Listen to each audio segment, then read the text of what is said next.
So I wanted to talk about something that's been bothering me lately. Russia hates Russia, Putin, Russia.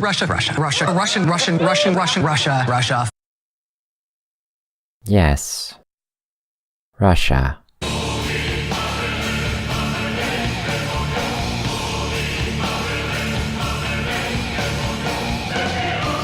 So you might be wondering why I care about this. Let's just review the situation. In the 2016 election, Hillary Clinton essentially accused Trump of being in cahoots with Russia. This basically prompted a 2-year investigation that Trump tried repeatedly to obstruct. And yes, I used that word on purpose. For a very long time, I thought he was guilty because you don't try this hard to impede an investigation if you don't have something to hide. But here's the thing. Multiple leftists tried to tell us again and again that there was nothing to this narrative and that some people were using it as a kind of new McCarthyism.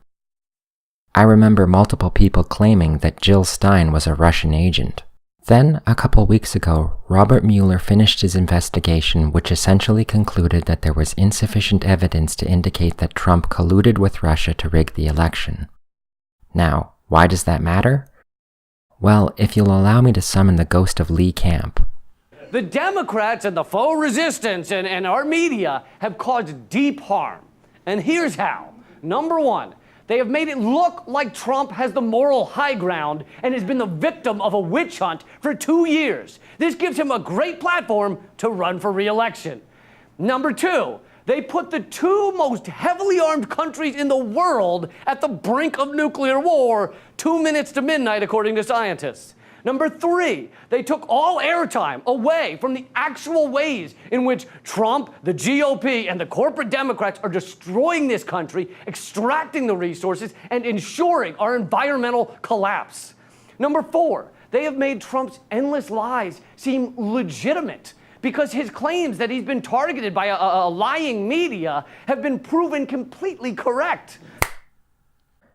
But the deeper problem, at least for me, is the way in which some liberals have turned this into their own version of 9/11 truth. Remember what I said earlier about people claiming that Jill Stein was a Russian agent? Jill Stein is a politician.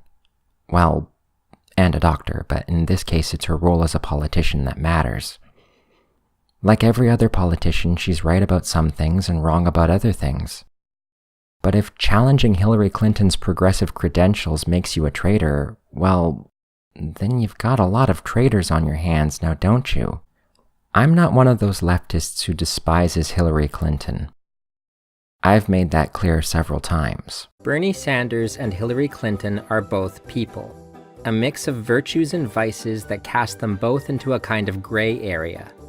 Neither one is a saint, and neither one is a demon. My view of her is similar to that of Noam Chomsky. How do Trump and Clinton compare? And I think they're very different. I didn't like Clinton at all, but her positions are much better than Trump's on every issue I can think of. If Clinton had won, she had some progressive programs. The left could have been organized to keeping her feet to the fire and pushing them through. What it'll be doing now is trying to protect rights and gains that have been achieved from being destroyed. That's completely regressive. There seems to be this consensus among liberals that Hillary Clinton was robbed of her due.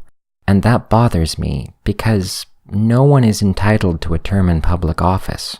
Now, I'm not saying that Clinton herself sees it that way.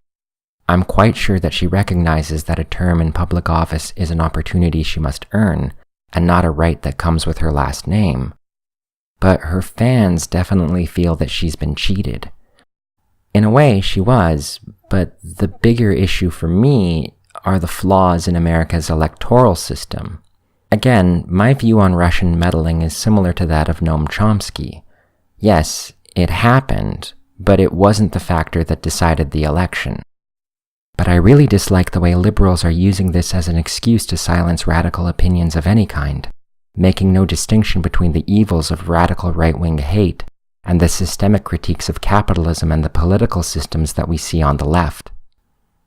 While I'm sure there are a lot of well-intentioned liberals who are honestly worried about foreign influence, I'd be lying if I said I didn't see the ways this was used to smear leftists and brand them as radical, dangerous subversives. And as it becomes increasingly likely that Russia will not be Trump's kryptonite, liberals cling even harder to the narrative. At some point, you have to accept the evidence.